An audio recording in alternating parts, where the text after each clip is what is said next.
1071. Ya, orang di depannya adalah Balwin. Namun temperamennya sangat berbeda daripada sebelumnya. Di mata Damar, Balwin dulunya adalah seorang petani yang jujur. Tapi sekarang, seluruh tubuhnya menunjukkan temperamen seperti orang dari tingkat tinggi. Dia memancarkan aura yang menakutkan. Damar yakin bahwa tingkatnya sama seperti pendekar tua itu, dan bahkan mungkin lebih kuat. Sepertinya dia telah hidup beberapa ribu tahun. Pelatihan seni bela diri dapat membuat orang hidup lebih lama, tetapi hidup selama ribuan tahun terlalu gila untuknya. Orang ini adalah satu dari 10 Raja Hades di Hades Palace, yang bertanggung jawab atas hukuman. Ketika Damar menyadari keberadaannya, orang itu secara alami melihat Damar juga. Dia melihat Damar dari atas ke bawah, dengan sedikit kejutan di wajahnya. Sudah Immortal Undying Flame. Di sebelahnya, pria berusia 20-an itu berkata, "Waduh, aku masih berpikir kamu mungkin masih Eternal Undying Flame. Ternyata kamu sudah mencapai Immortal Undying Flame dalam waktu begitu cepat." Lumayan juga. Damar menatap mereka berdua dengan waspada. Meskipun dia belum pernah melihat orang di sebelah Balwin, tapi tingkat orang ini sama dengan Balwin. Ada kemungkinan besar bahwa dia juga salah satu dari 10 Raja Hades dari Hades Palace. Di sebelahnya, Dedi menelan ludahnya dan berbisik, "Mereka. Siapa mereka?" Damar sepertinya memanggilnya. Ba. Guntur berbisik, "Ya, Balwin, salah satu dari 10 Raja Hades dari Hades Palace." Dedi sangat ketakutan sehingga kakinya agak gemetar. Dia menopang tangan ke bahu Guntur dengan satu tangan dan mencoba menenangkan dirinya. Dia sudah mau gila. Dia bertemu 2 orang dari Hades Palace di tempat ini dan kedua orang itu adalah tingkat Immortal Undying Flame. Semua Raja Hades dari Hades Palace telah mencapai Immortal Undying Flame. Mereka kuat dan tak tertandingi. Mereka memilih pegunungan Mor sebagai pusat markas mereka, dan mereka pernah bertempur dengan 8 kekuatan utama secara berlangsung. Meskipun 8 kekuatan utama tidak mengeluarkan kekuatannya dengan maksimal, tapi mereka kalah di medan perang. Tanpa diduga, kita bisa bertemu di tempat ini. Kamu benar-benar pandai bersembunyi, kata Damar. Awalnya aku pikir kamu hanya seorang petani, ternyata kamu adalah orang tingkat Immortal Undying Flame. Aku sedikit penasaran, kenapa kamu bersembunyi di tempat itu? Bersembunyi? Balwin tersenyum sedikit. Aku tidak bersembunyi. Ingatanku terhapus saat itu. Ketika aku bangun, aku kebetulan berada di bumi dan dibesarkan oleh orang sana, jadi aku menetap di tempat itu. Ingatanmu terhapus. Damar mengerutkan kening. Ngomong-ngomong, ingatan semua orang di Flood Village telah dihapus juga. Apakah kalian yang melakukannya? Balwin belum sempat membalasnya. Tigreal di sebelahnya tersenyum dan berkata, "Aku yang melakukannya." "Biarkan aku perkenalkan diri dulu. Aku adalah Raja Hades ke-10, penguasa keuangan, Tigreal." Hah, ekspresi Damar bergerak sedikit. Dia tidak asing dengan nama ini. Dia telah mendengar informasi tentang orang ini dari Dr. T. Orang ini telah mengirim beberapa orang ke bumi. Night Watcher juga menyelidiki kelompok orang ini, tetapi tidak ada informasi apapun hingga saat ini. Melihat reaksimu ini, aku tahu kamu sudah pernah mendengar namaku, Tigreal berkata. Dia menyipitkan mata pada Damar sambil tersenyum. Ini memang menarik sekali. Kalian dapat naik tingkat begitu cepat. Bagaimana kamu menghapus ingatan mereka? Damar bertanya dengan ekspresi cemberut. Menghapus. Kipas lipat di tangan Tigreal sedikit terbuka. Dia tersenyum dan berkata lagi, ini ada hubungannya dengan karakteristikku. Karakteristik aku disebut penghapus memori. Aku dapat menghapus ingatan siapapun. Contohnya, setelah selesai berbicara, dia tidak bergerak sama sekali. Tiba-tiba, Guntur menyadari bahwa Dedi di sebelahnya mengangkat tangannya kembali. Ekspresi bingung muncul di wajahnya. Dia memandang Damar dan yang lainnya dengan aneh. Siapa aku? Di mana aku berada? Apa yang aku lakukan? Tanya Dedi. Hei, siapa kalian? Dia memandang Damar dan yang lainnya dan bertanya dengan tatapan bingung. Damar sedikit merinding. Karakteristik ini sangat aneh sekali. Pada saat ini, Tigreal tersenyum sedikit dan kemudian menyingkirkan kipasnya. Seluruh tubuh Dedi bergetar dan dia berkata, apa yang terjadi? Aku, takutlah. Tigreal tersenyum, dia menatap Damar dan yang lainnya. Kemudian dia mengalihkan pandangannya ke tangan Damar, dan berkata dengan terkejut, oh, sepertinya kalian telah menemukan sesuatu. Sekelompok orang itu langsung menatap mereka berdua dengan waspada. Jangan khawatir, kita adalah senior kalian. Kita tidak tertarik dengan barang yang kalian temukan. Tigreal berkata sambil tersenyum, tentu saja, kamu pasti akan mati di tangan kita di masa depan, tetapi bukan sekarang. Meskipun kamu sudah mencapai Immortal Undying Flame, tetapi kamu masih terlalu lemah, dan tidak seru bagiku untuk bertarung denganmu. Damar menatap mereka berdua, dia menghela napas panjang, apa yang ingin kalian lakukan? Balwin menatap Damar dengan ekspresi tenang di wajahnya. Dia menggelengkan kepalanya dan berkata, kamu akan mengerti nanti, sebelum 8 kekuatan utama benar-benar punah. Bertumbuhlah sesegera mungkin, bisakah kamu mengalahkan mereka? Guntur tidak percaya dengan omongannya. 8 kekuatan utama bukan apa-apa bagi kita. Kita sudah memberi mereka waktu ribuan tahun untuk berkembang, tetapi mereka masih tidak berubah. Mereka memang tidak layak. Tigreal menggelengkan kepalanya. Guntur merasa bahwa dia ingin memukul kepala orang itu saat ini.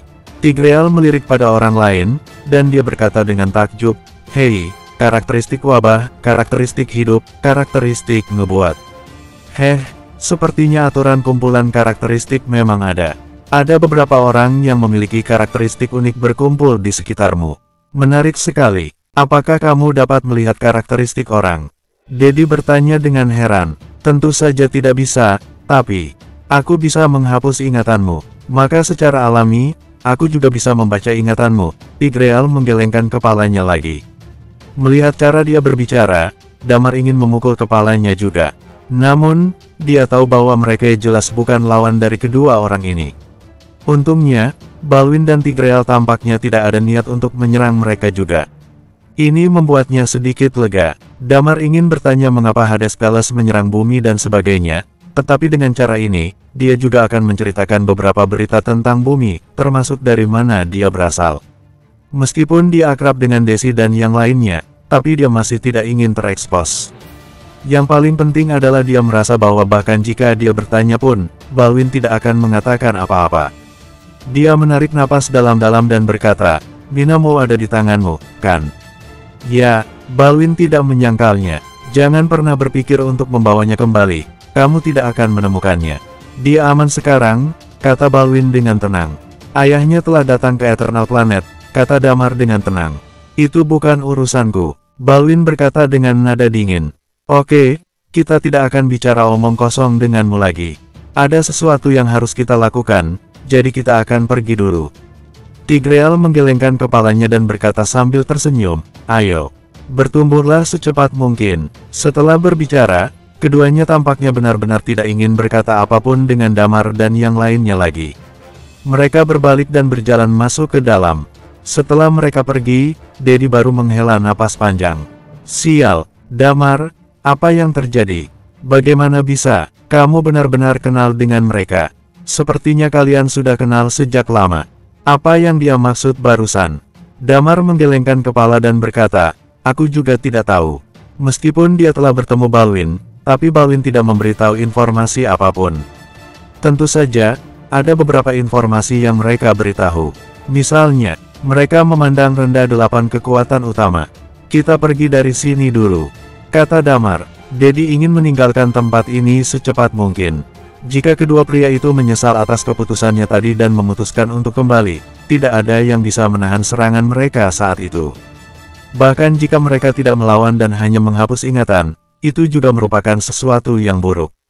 Ketika Damar dan yang lainnya berjalan keluar, Balwin dan Tigreal terus berjalan ke bawah perusahaan teknologi Promise. Tigreal menggelengkan kepalanya dan berkata, perkembangan mereka lebih cepat dari yang kita harapkan. Menurutku cepat atau lambat mereka akan menjadi bencana bagi kita. Jadi, Balwin meliriknya dan bertanya, selesaikan mereka terlebih dulu saja. Tigreal berhenti dan berkata, gadis dengan cadar itu, sepertinya masih ada banyak rahasia yang tersembunyi di dalam hatinya. Aku juga sedikit penasaran. Aku tidak bisa mengetahui semuanya jika dia masih hidup.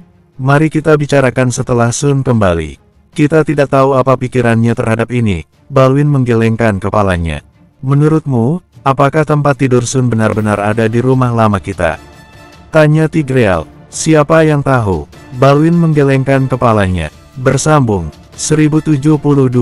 Damar dan yang lainnya terus berjalan menuju bagian puncak. Guntur pun lalu mengumpat sambil berjalan, "Sialan, aku jadi emosi setiap melihat orang penghapus memori itu. Membicarakan hal ini, rasanya aku ingin sekali meninju wajahnya." "Kau tak bisa menyerangnya," kata Dedi mengingatkannya. "Aku tahu, kalau saja aku bisa menyerangnya, aku akan pergi ke sana dan menghajarnya," umpat Guntur. Setelah itu, tiba-tiba dengan nada yang penuh kecurigaan dia berkata, "Tapi sebenarnya apa maksud mereka itu?" "Tak tahu," kata Damar menggelengkan kepalanya, "kita bicarakan nanti lagi saja setelah pulang." Guntur pun terdiam sejenak, kemudian dia pun mengangguk, "Baiklah. Selama perjalanan ini, hasil yang mereka dapatkan cukup bagus." Meskipun Damar dan yang lainnya tak berencana untuk menggunakan jarum keberuntungan, tetapi yang lain dapat menggunakannya nanti. Misalnya seperti Dewan. Bakat seni bela diri Dewan hampir tak ada bedanya dengan orang biasa, yang hampir setingkat dengan Bagas. Sedangkan Bagas, dia sendirilah yang tak mengambil jalan ini, dan Hugo Wong berinisiatif untuk membinanya sehingga dia mengambil jalan yang lain. Dewan pun memilih jalannya sendirinya, yaitu menjadi penembak jitu. Tetapi bahkan seorang sniper pun harus memiliki kekuatan yang cukup dalam menghadapi orang yang lebih kuat. Snipernya yang sekarang ini mampu menimbulkan ancaman bagi tingkatan Eternal Undying Flame. Dalam suatu kondisi tertentu, bahkan memiliki efek kegunaan yang jauh lebih besar daripada Eternal Undying Flame. Namun, kebanyakan dari mereka adalah penembak yang berpatokan dengan titik tertentu, sedangkan pergerakan Eternal Undying Flame sangatlah cepat. Jika dia ingin mengenai target yang bergerak, untuk kekuatannya sendiri sebenarnya diperlukan persyaratan yang cukup tinggi. Cukup sulit baginya untuk memasuki tingkat Undying Flame dengan mengandalkan potensinya. Jika mengandalkan jarum keberuntungan ini, maka cukup untuk membuatnya untuk bisa mencapai tingkatan Undying Flame. Selain itu, peranan Dewan juga akan sangat meningkat. Namun Damar tak tahu apakah dia memiliki kesempatan untuk mengancam Immortal Undying Flame. Sekarang ini pelurunya terus-menerus diubah. Dengan mengandalkan sains dan teknologi dunia ini, mungkin akan dibuat sedikit lebih kuat, namun, tetap akan diperkirakan sangat sulit untuk sampai bisa membunuh Immortal Undying Flame. Tentu saja tentang bagaimana jelasnya baru akan diketahui setelah Dewan mencapai tingkatan Undying Flame. Dan juga ada banyak Night Watcher, seiring dengan berjalannya waktu pasti ada beberapa orang yang dapat mencapai tingkat Peak Eternal Undying Flame. Dan jika mereka tidak dapat menembus tingkatannya pada saat itu, maka jarum keberuntungan bisa menjadi suatu pilihan yang bagus. Damar sendiri juga telah memberikan hasil yang memuaskan. Dia telah berhasil melewati langkah Immortal Undying Flame. Setelah keluar dari dalam sana, mereka pun merasa sedikit lega. Desi mengambil gambar dan kunci untuk menemukan Hardy dan memberitahu Hardy apa yang masih ada di dalamnya secara rinci. Hardy sangat antusias. Tak peduli baik itu jarum keberuntungan ataupun membuka ruangan yang bisa mendapatkan keuntungan kabin pelatihan, itu adalah suatu hal yang membahagiakan bagi kekuatan purba. Jika kabin pelatihan dapat diangkut kembali dengan lancar, itu juga merupakan harta langka. Pada saat itu, jika orang-orang dengan karakteristik keahlian dari kekuatan purba dapat mempelajarinya dan membuatnya secara langsung, itu akan menjadi peningkatan besar bagi masa depan kekuatan purba. Damar tidak berencana untuk tinggal terlalu lama. Setelah Desi bernegosiasi dengan Hardy, mereka mengemasi barang-barang mereka dan berencana untuk pergi. Sekitar 1 atau 2 jam kemudian, di luar pusat kediaman kekuatan purba, sebuah maglev car off-road diparkir di sana. Damar dan 7 orang keluar dari pusat kediaman kekuatan purba dengan membawa barang-barang. Adapun barang lain yang di Promised Land, akan dibicarakan nanti. Tentu saja jika ini berjalan dengan lancar, ketika mereka tiba di Rawa Bulan Berawan, mereka berencana untuk melihat seperti apa penelitian yang baru digali itu. Sekarang penelitian hanya diekspos untuk jangka waktu tertentu, jika beruntung, maka masih bisa mendapatkan banyak barang. Begitu Damar dan yang lainnya tiba di pintu, tidak jauh dari Damar, Krishna sedang berdiri di sana. Setelah pertempuran sebelumnya, Damar dibuat terluka oleh pendekar tua. Pada saat itu Krishna dan yang lainnya juga dipindahkan untuk merawat anggota yang terluka di tim mereka. Seiring berjalannya waktu, Damar sedikit lupa, dia belum mengobrol dengan keduanya, dan mereka tidak menyangka bahwa mereka masih menunggu di sini. "Kak Krishna," Damar menyapanya, "kupikir kalian semua sudah pergi." "Tidak, aku tidak bisa pergi begitu saja tanpa berterima kasih padamu," kata Krishna sambil melambaikan tangannya ke arah samping. Kemudian istrinya pun datang menghampirinya, lalu mereka berdua langsung berlutut di hadapan Damar. Damar tampak terkejut dan dia dengan cepat membantu mereka berdiri. Tapi Krishna menggunakan energi chi-nya dan berlutut di tanah. "Saudaraku, kau telah menyelamatkan istriku, dan aku tidak bisa membalas kebaikanmu. Aku tahu kalau kau sudah berada dalam Immortal Undying Flame. Mungkin tidak banyak tempat untuk bisa mengandalkanku di masa depan, tetapi jika nanti kau sempat memiliki masalah sekecil apapun, aku akan melakukan yang terbaik untuk memanggil semua yang bisa kuhubungi untuk segera membantu," kata Krishna dengan suara yang lantang. Dia adalah seseorang dengan semangat menjunjung tinggi kebenaran dan dia membuktikan hal itu. Ada sangat sedikit orang dengan karakter ini di seluruh Eternal Planet. Di bawah aturan yang mengerikan dan ketat, membuat sebagian besar orang di Eternal Planet bersifat sangat egois. Damar juga tak tahu harus berbuat apa. Dia hanya menggelengkan kepalanya sambil berkata, "Kak Krishna, kami hanya saling membantu. Kamu juga telah membantu kami ketika kekuatan jiwa menyerang kami sebelumnya.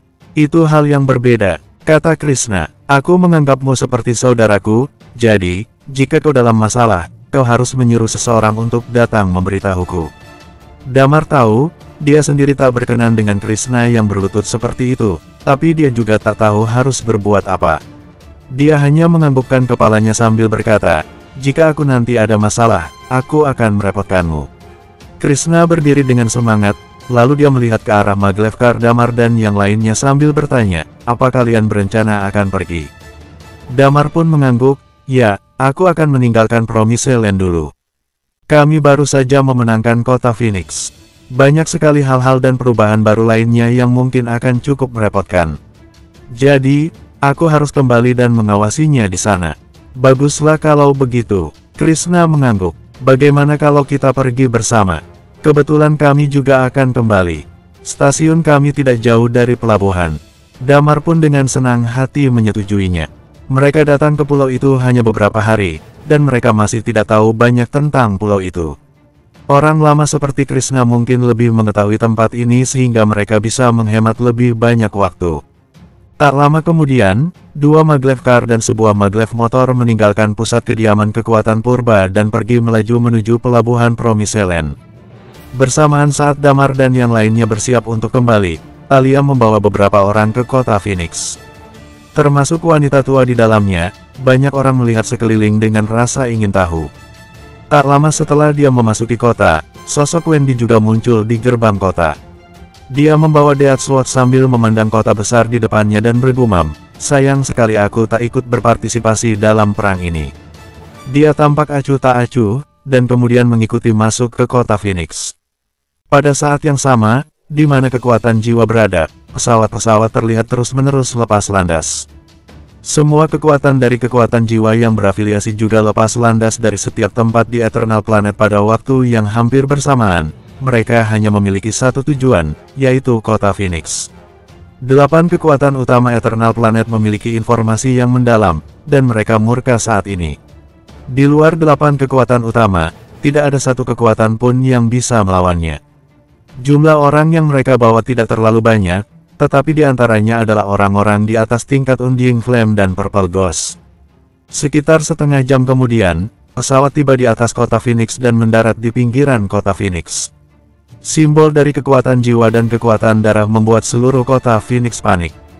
Berita ini juga dengan cepat menyebar ke seluruh Eternal Planet. Salah satu dari 8 kekuatan utama, kekuatan jiwa, karena kematian 2 Immortal Undying Flame, mereka akan menyerang kota Phoenix. Sedangkan di luar kota Phoenix, ketika kekuatan jiwa dan kekuatan darah datang, sebilah pedang yang menjulang tinggi juga muncul di luar kota Phoenix. Bersambung, 1073, di pinggiran kota Phoenix, terlihat pesawat-pesawat sedang berlabuh di sana. Wajah Toto tampak muram dan berjalan turun dari pesawat. Di dalam kota Phoenix, tembok logam di sisi itu naik dengan cepat, yang menimbulkan sedikit getaran di seluruh permukaan tanah. Di pinggiran kota, satu persatu ahli itu mulai berjalan turun keluar dari pesawat. Mereka kelihatannya hanya dalam skala yang kecil, jumlahnya kira-kira hanya ada sekitar 1000 orang, tetapi setiap orang berada di atas tingkat Undying Flame. Ini adalah formasi dari 8 kekuatan utama.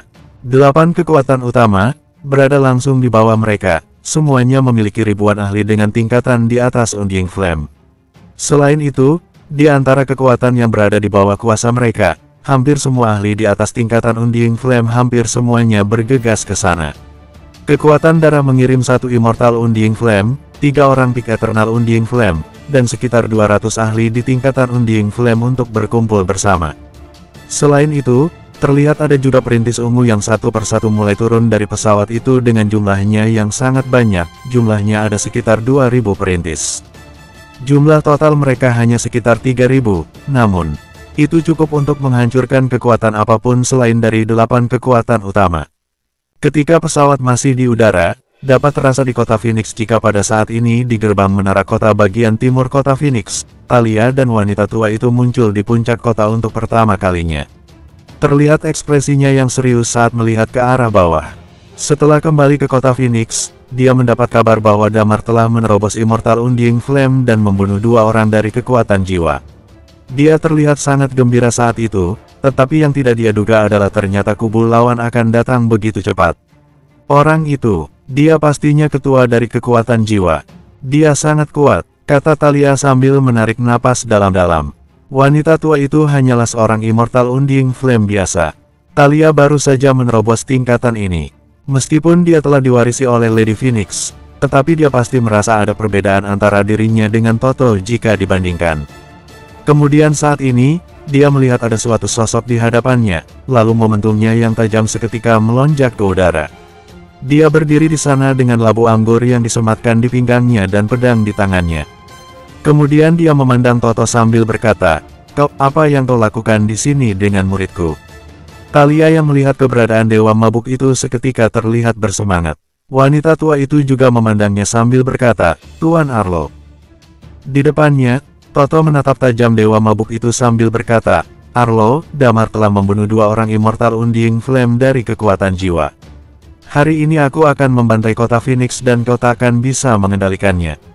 "Kau bilang ingin membantai," kata Dewa Mabuk itu dengan nada mengejek. "Muridku muncul di Promise Island, dan Denzel mengikutinya ke sana. Apa yang dilakukannya? Aku hanya menyuruh Denzel untuk menyampaikan informasi kepada Starfish. Namun hasilnya aku menemukan bahwa Yani memiliki karakteristik ramalan. Ketika akan berkumpul untuk menyerangnya, Damar kebetulan ada di antara mereka," kata Toto. "Damar juga telah melindungi orang dengan karakteristik ramalan. Aku rasa kau harus mendisiplinkan muridmu itu dengan baik." "Kau bilang karakteristik ramalan," kata Dewa Mabuk itu dengan nada yang kembali mengejek. "Karakteristik ramalan itu unik, sudah lama disegel di perkamen, bagaimana mungkin ada orang yang bisa membangunkannya?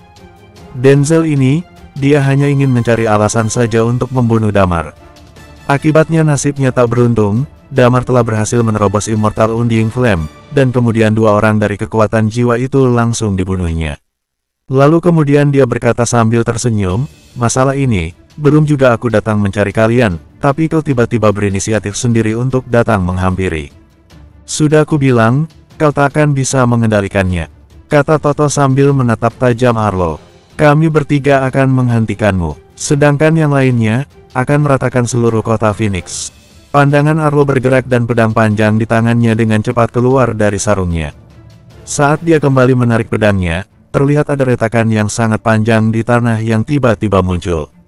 Arlo menatap Toto sambil berkata, "Siapapun yang melewati garis ini akan mati." Tatapan Toto terlihat penuh dengan amarah.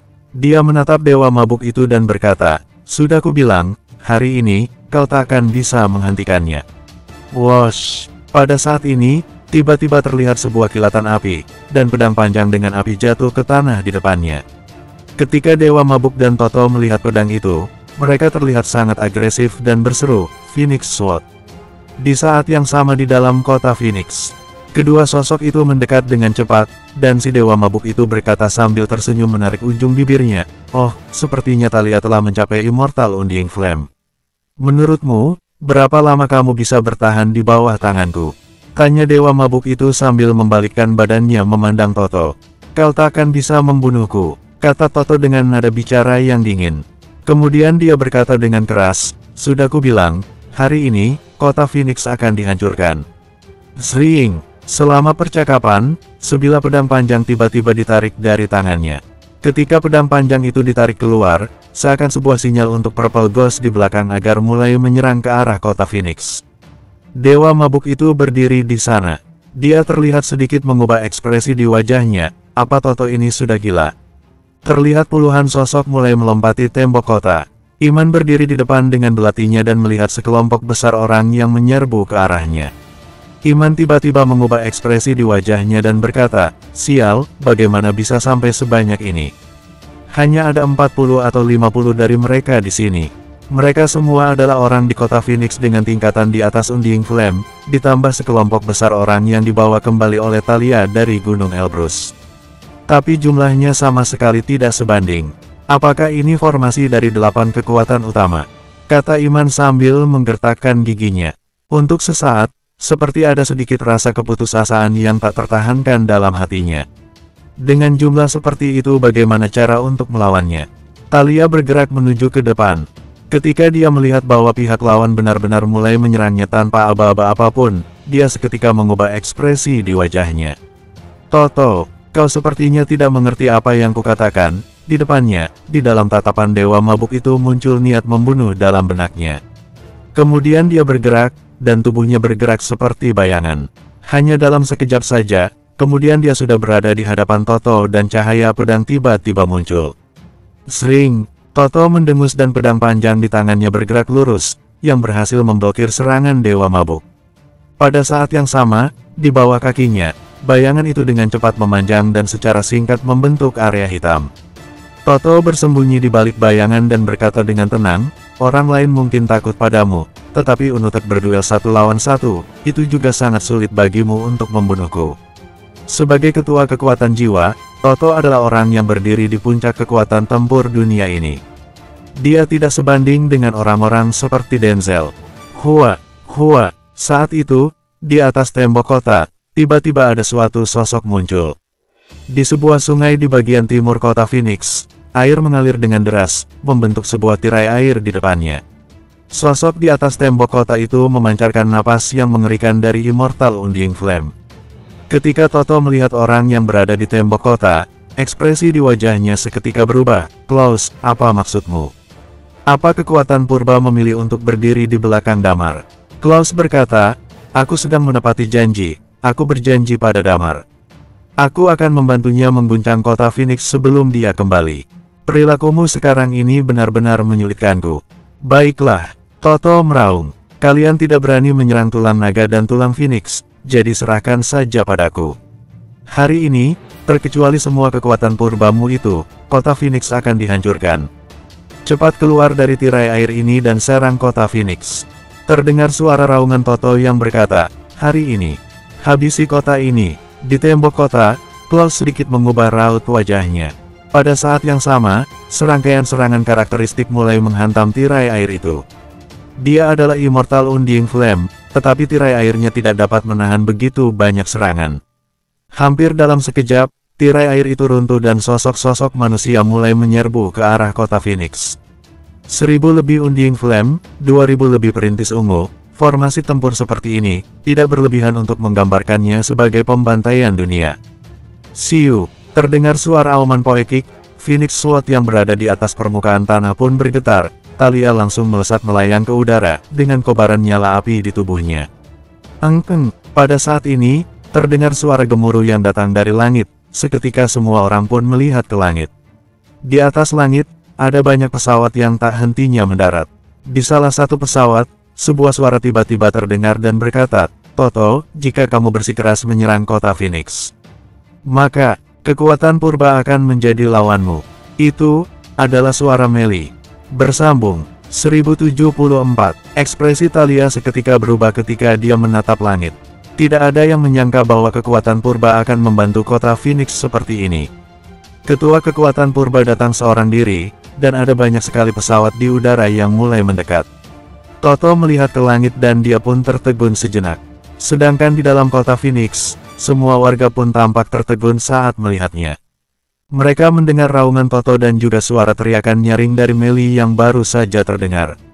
Di dalam kota Phoenix, sekarang ini sudah tidak ada lagi perbedaan antara high class dan low class. Bahkan sebagian besar keluarga high class memilih untuk meninggalkan kota Phoenix. Ada juga beberapa keluarga yang mengakar di kota Phoenix dan juga banyak keluarga dengan industri mereka sendiri yang memilih untuk tetap tinggal di sini. Namun, sekarang di kota Phoenix lebih dari 80% orang sebelumnya pernah menjadi low class. Saat ini mereka semua terkejut. Yang pertama, mereka sama sekali tidak menyangka bahwa kota Phoenix akan diserang oleh salah satu dari 8 kekuatan utama. Yang kedua, mereka tidak menyangka bahwa akan ada kekuatan lain selain dari 8 kekuatan utama akan terlibat dalam masalah ini. 2 dari 8 kekuatan utama tampaknya akan melakukan pertempuran yang menentukan di tempat ini. Ini adalah Holy War. Di depan, semua sosok bayangan itu tampak memudar, dan pesawat-pesawat pun mulai mendarat di depan kota Phoenix. Meli pun turun dari pesawat. Di sisi kekuatan purba, hanya 2 atau 300 orang yang dan 4 atau 500 purple ghost yang turun. Jumlahnya masih di luar proporsi Toto. Namun, setelah Meli bergabung, di sisi kota Phoenix sudah ada 5 orang Immortal Undying Flame, di antaranya ada Dewa Mabuk yang keberadaannya sangat mengerikan. Selain Dewa Mabuk, Meli, dan Raja Perang Klaus, yang juga sama-sama merupakan tokoh teratas dunia ini. Toto pun jadi menggila. Dia menatap Meli dengan tajam sambil berkata, "Meli, sebenarnya apa maksudmu? Kamu memilih untuk berdiri di pihak Damar. Telah ditemukan pemilik karakteristik ramalan di kekuatan purba. Apa kamu berniat untuk melindunginya? Apa kekuatan purba sengaja ingin menyembunyikan orang-orang dengan karakteristik ramalan?" "Omong kosong," kata Meli sambil terkekeh. "Semua orang di dunia ini sudah tahu bahwa karakteristik ramalan telah disegel di perkamen. Apa kau ingin menjebakku dengan semaunya memberikanku seorang Peak Half Undying Flame dari kekuatan purba dan menambahkan sebuah tuduhan? Omong-omong, aku rasa kamu harus memberiku sebuah pernyataan. Mengapa kalian harus menyerang pusat kediaman kekuatan purba di Promise Island?" Mendengar ucapan Meli, ekspresi Toto terlihat menjadi tak pasti. Dia menatap Meli dengan tajam, ada sesuatu yang mengganjal di hatinya yang tak bisa dia keluarkan. Alasan utama mengapa dia sangat marah adalah kematian 2 Immortal Undying Flame dari kekuatan jiwa. Meskipun ini adalah 8 kekuatan utama, semua orang tahu bahwa Immortal Undying Flame adalah faktor penentu. Bisa dilihat dari keturunan Kaisar Gesa yang sebenarnya ada 2 orang Immortal Undying Flame sebelumnya. Selain Robert, masih ada satu lagi. Namun, tak peduli apakah itu akumulasi dari ahli Undying Flame, mereka tidak memenuhi syarat untuk dipromosikan ke salah satu dari 8 kekuatan utama. Sekarang, jumlah Immortal Undying Flame di kekuatan jiwa telah berkurang setengahnya. Meskipun informasi dalamnya masih ada, namun jika Immortal Undying Flame tidak dapat ditambahkan, ditakutkan akan menjadi sangat sulit di masa depan. Immortal Undying Flame adalah fondasi kekuatan jiwa, sehingga Toto menjadi sangat murka. Toto berdiri di depan, kemudian dia menutup matanya sejenak. Setelah beberapa saat, dia membuka matanya dan berkata, "Meli, jadi kau pasti akan membantu Damar, bukan?" "Ya," kata Meli, "hari ini, kau bahkan tidak bisa bergerak." "Baiklah." Kemunculan karakteristik ramalan, bangkitnya Hades Palace, 8 kekuatan utama berada dalam kekacauan. Baiklah, Toto pun tertawa. Ketua kekuatan jiwa dari 8 kekuatan utama dipaksa sampai ke permasalahan seperti ini. Tapi dia juga tahu, dia tak bisa melakukan perang ini. Dia sangat marah, tetapi dia tidak meninggalkan amarahnya begitu saja. Perang telah terjadi, mereka memiliki keunggulan tertentu dalam jumlah orang, tetapi kekuatan tempur teratas mereka telah berkurang 2 orang, bahkan jika mereka menang, maka itu akan menjadi kemenangan yang tragis. Kebanyakan dari mereka adalah ahli di tingkat Undying Flame, tidak tahu berapa banyak orang yang akan mati dalam pertempuran ini. Setelah pertempuran ini, kekuatan jiwa akan benar-benar melemah dan keluar dari kategori 8 kekuatan utama. Maka dari itu dia tetap bertahan. Mundur saja, kemudian dia memandang Meli dan berkata, "Meli, aku akan mengingat hari ini." Setelah hari ini berakhir, kekuatan jiwa dan kekuatan purba benar-benar berada di sisi yang berlawanan dan kekuatan purba siap untuk menerima pembunuhan tak berujung dari kekuatan jiwa. Kekuatan jiwa dimulai sebagai pembunuh. Baik karakteristik mereka maupun keterampilan tempur mereka, terutama dalam hal pembunuhan, yaitu dalam pertempuran antara 8 kekuatan utama dan Hades Palace. Kekuatan jiwa juga bertanggung jawab untuk tugas mengambil ketua musuh darinya. Tidak ada orang yang mau untuk memprovokasi mereka. Meskipun mereka adalah 8 kekuatan utama, namun orang-orang yang dimulai organisasi pembunuh memang sangat sulit untuk dihadapi. Meli mengerutkan dahinya dan tidak mengatakan apapun. Pertempuran ini, di bawah campur tangan kekuatan purba, pada akhirnya memang tidak bisa dihindari. Seiring berjalannya waktu 1 hari pun berlalu dengan tenang. Di Promise Island, Damar sendiri tidak tahu apa yang terjadi di kota Phoenix. Saat ini, mereka telah berhasil melintasi gunung langit cerah dan telah tiba di rawa bulan berawan. Saat ini langit sudah mulai gelap, Damar dan Krishna mendirikan sebuah kemah di rawa bulan berawan.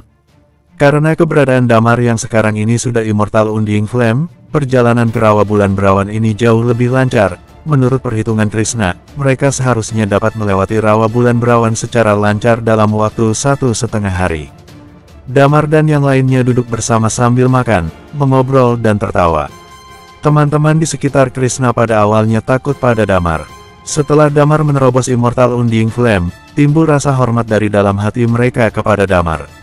Namun setelah bergaul, mereka menemukan bahwa Damar sama sekali tidak berubah. Dia masih tertawa bersama mereka, seperti bukan seseorang dengan tingkatan Immortal Undying Flame, bahkan dia terlihat seperti orang dari low class. Krishna juga memandang Damar dengan penasaran dan bertanya kepada Damar tentang bagaimana untuk membangun kota di mana semua orang dibuat setara. Damar juga memecahkan keraguannya satu persatu. Setelah mengobrol sebentar, Krishna berkata, "Oh ya, Damar, aku khawatir kalian harus lebih berhati-hati." "Maksudnya?" tanya Damar. "Kamu membunuh 2 orang Immortal Undying Flame dari kekuatan jiwa. Dari apa yang aku tahu, meskipun kekuatan jiwa bukan yang terkuat di antara 8 kekuatan utama, namun bagaimanapun juga, mereka adalah orang-orang dari 8 kekuatan utama. 8 kekuatan utama mungkin saja bisa berkumpul, ada lebih dari 1000 Undying Flame," kata Krishna, "dan kekuatan jiwa, sangatlah sulit." "Maksudmu, mereka adalah pembunuh?" tanya Damar. "Ya, meskipun kekuatan jiwa ada dalam 8 kekuatan utama, tetapi mereka belum menghentikan bisnis pembunuhan itu," kata Krishna. "Kamu sudah sampai pada tingkatan Immortal Undying Flame dan kamu juga dapat mengontrol karakteristik kekuatan jiwa. Tidak ada bahaya apapun dalam dirimu, akan tetapi, teman-teman di dekatmu, dan juga senior Night Watcher di kota Phoenix, kalian semua harus berhati-hati." Damar mengerutkan dahinya, membunuh 2 orang Immortal Undying Flame, dan dia tahu bahwa dirinya dan kekuatan jiwa sepenuhnya berada di sisi yang berlawanan. Tetapi dia juga tahu bahwa bahkan jika dia tidak membunuh orang-orang dari kekuatan jiwa, maka kekuatan jiwa pun akan terus memburunya dan mengejarnya tanpa henti. Tidak tahu apa sebabnya, kekuatan jiwa sangatlah bersikeras ingin membunuhnya dan juga Talia. Setelah menemukan keberadaan Damar di istana bawah tanah, orang pertama yang mengusulkan untuk membunuh Damar juga adalah orang dari kekuatan jiwa. Namun begitu, apa yang dikatakan Krishna memang masuk akal, orang-orang di kekuatan jiwa cenderung menyerang orang-orang yang berada di sekitarnya. Tentu saja, Damar tidak terlalu memedulikannya. Jika terjadi hal terburuk, yang harus dilakukan adalah mengirim semua teman-teman kembali ke bumi terlebih dahulu. Sedangkan di kota Phoenix, hanya menyisakan Bagas dan beberapa dari mereka untuk mendirikan beberapa departemen. Setelah kota Phoenix mulai beroperasi secara normal, mungkin masalahnya tidak akan jadi besar. Memikirkan hal itu, Damar pun mengangguk. "Aku mengerti."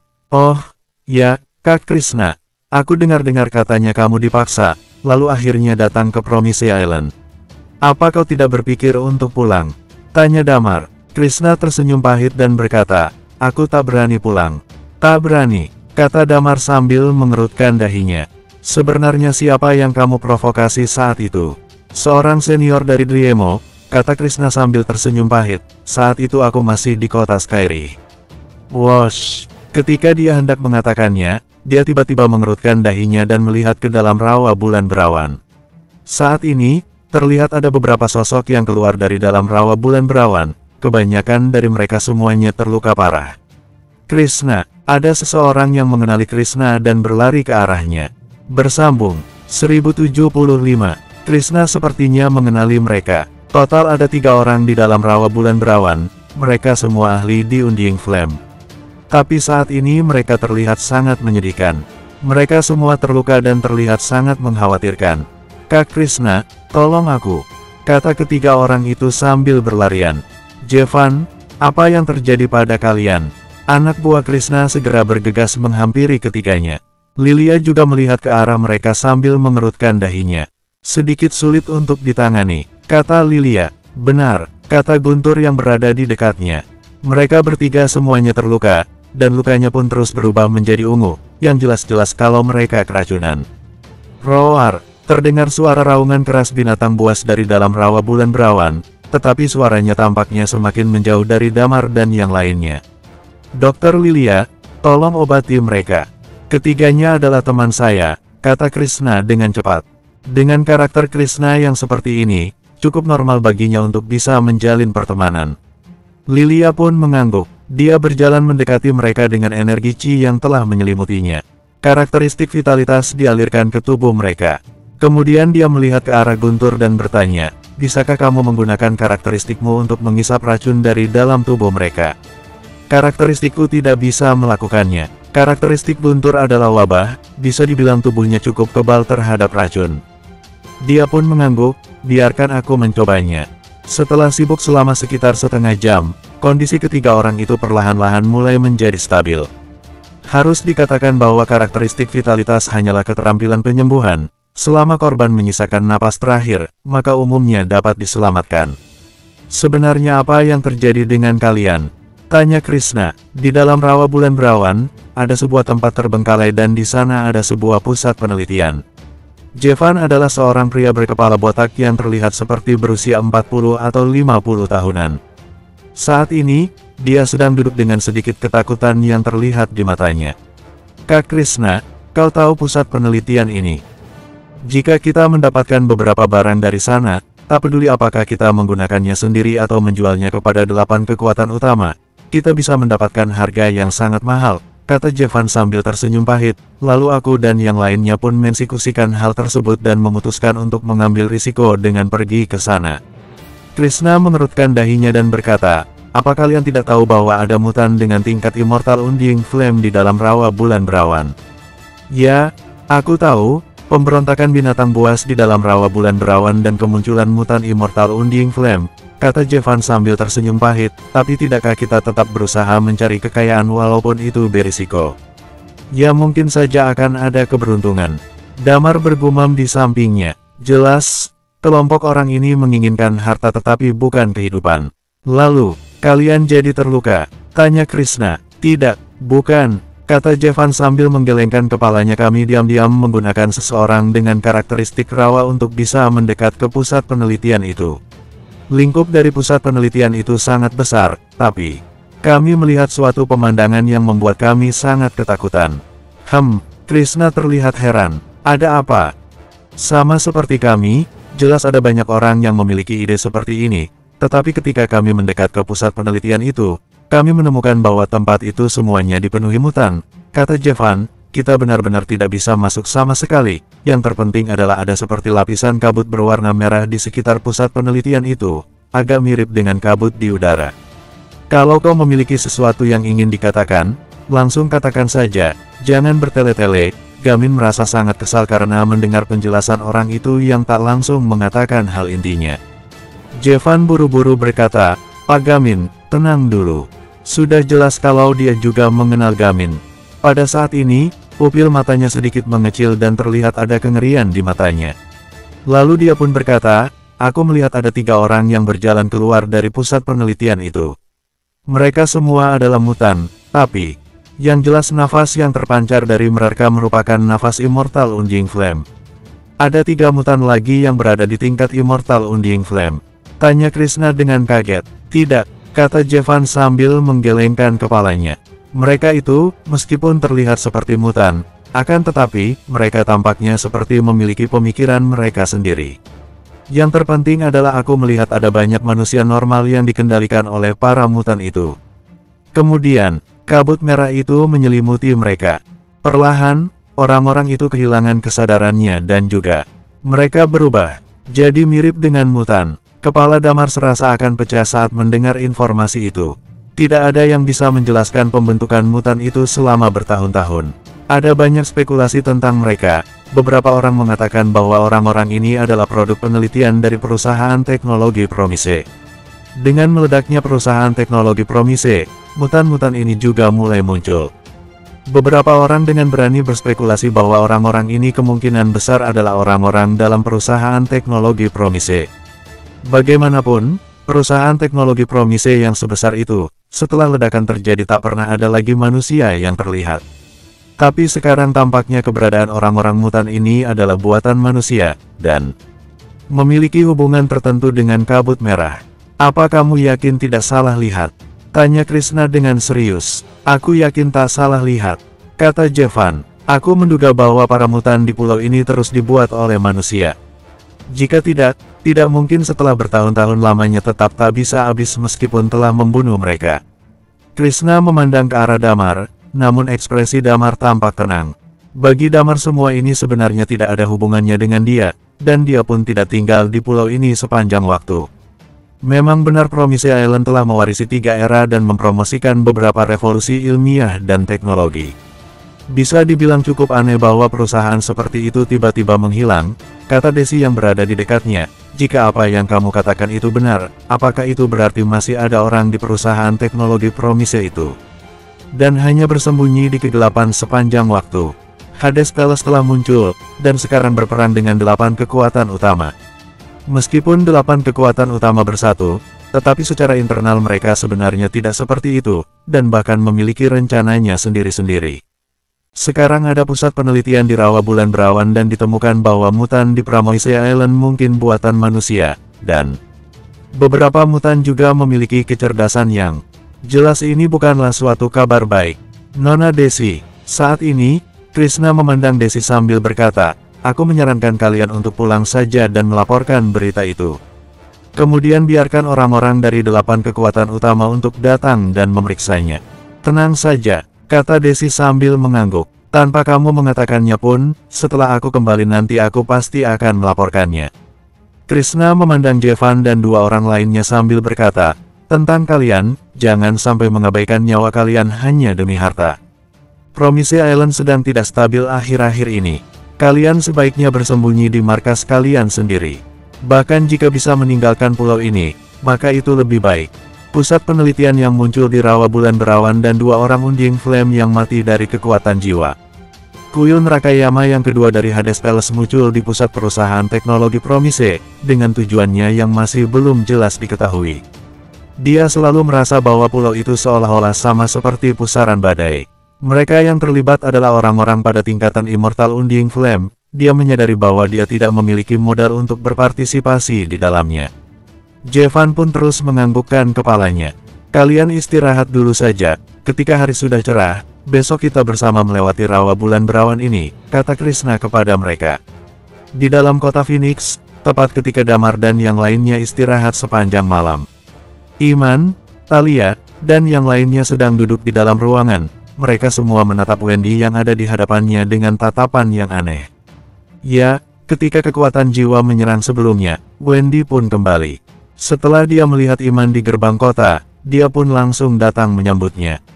Ketika kekuatan jiwa pergi, justru ada suatu hal aneh yang terjadi.